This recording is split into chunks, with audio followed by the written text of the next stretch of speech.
In School and Out-of-School Literacy Practices by Jennifer Shields. This is my classroom literacy inventory. In the classroom library, there are well over 400 books. This is a dual language classroom, and there are Spanish books and English books, so this is a multicultural library. In the library, fiction, nonfiction, poetry, reference books, fairy tales, drama, fantasy, and other books are represented. 40% or more of the library consists of nonfiction, and they are stacked on shelves, and they're organized by genre and topic. These are the books they're using for lessons this week. In my first grade class, the students can access blocks, rulers, pens, books, magazines, art supplies, and personal dry erase boards to help them with their math problems. The role of the teacher is to teach in a way that the students can understand, to offer guidance and advice, and to provide the tools necessary for success. The roles of the students are to listen and try new things, to use the tools provided, to learn what the teacher is teaching, and to be helpful to their peers. The role of the curriculum is to help foster the students' creativity and to guide them into what they need to learn in a way that they understand. For the in-school literacy practices, I observed math time and story time. Math is literacy. I observed math lessons. The students have a number of the day, and that number is how many days they've been in school, and they use that number for the math lesson and the worksheets. The teacher goes over the number of the day, and then she goes over the math worksheet. The students then do the math worksheet. And here are some examples of their daily math worksheets. I also observed story time. The teacher was reading a book about pumpkins, and the students were assigned to write their own pumpkin stories with illustrations. Here are some examples of their pumpkin stories, and here are the stories with the illustration. In this community, literacy is to solve math problems and to be able to write the answers. The texts are the problems on the worksheet.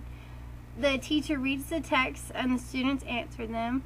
And the teacher controls the texts and she gives them to the students. To code break, you have to rely on prior knowledge and the pictures on the page. And the key vocabulary is difference versus sum, value, least versus greatest, and how many. A person is fluent when they know how to solve the problem. They comprehend when they can understand everything on the worksheet, and they know when they haven't comprehended when the worksheet is not done completely or some of the answers are wrong. Fluency occurs when you can take a math concept and apply it to any problem correctly.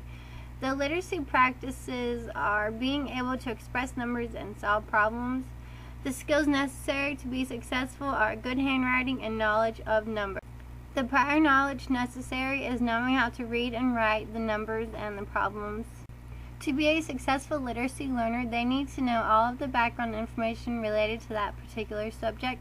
To be a successful literacy learner, they need to be taught how to read and write at a decent age to kick off their early literacy creation. These practices should be taught carefully and thoughtfully. The motivation is to be able to understand what everyone else understands. For my out-of-school literacy practice, I watched several episodes of SportsCenter on ESPN.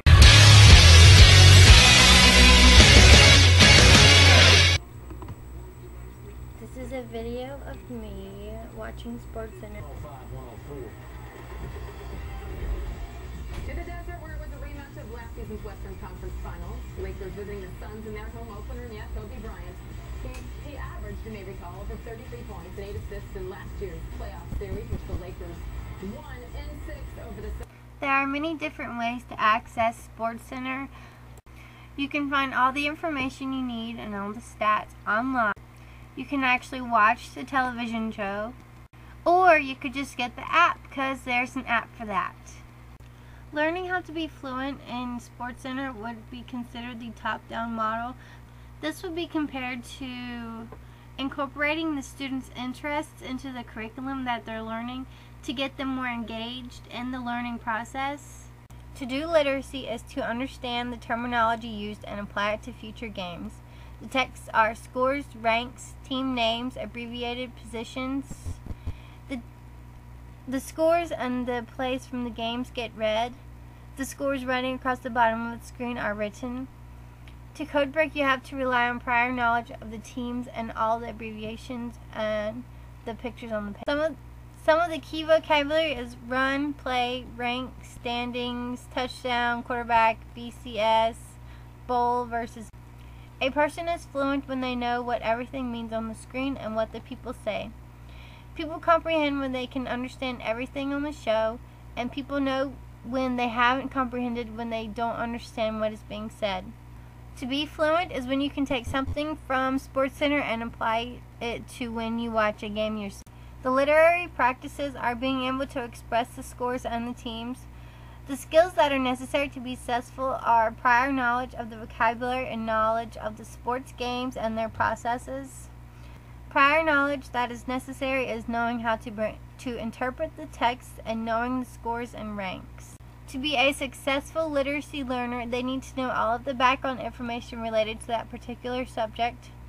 To be a successful literacy learner, they need to be taught how to understand what the casters are saying and the text on the screen. These practices need to be taught through watching multiple episodes with a person who knows all of the information, and the motivation is to be able to understand what everyone else understands. You would say new phrases that pertain to those practices and new and interesting facts to other people to show that you participated in these literacy. So how are these two literacy practices similar and different?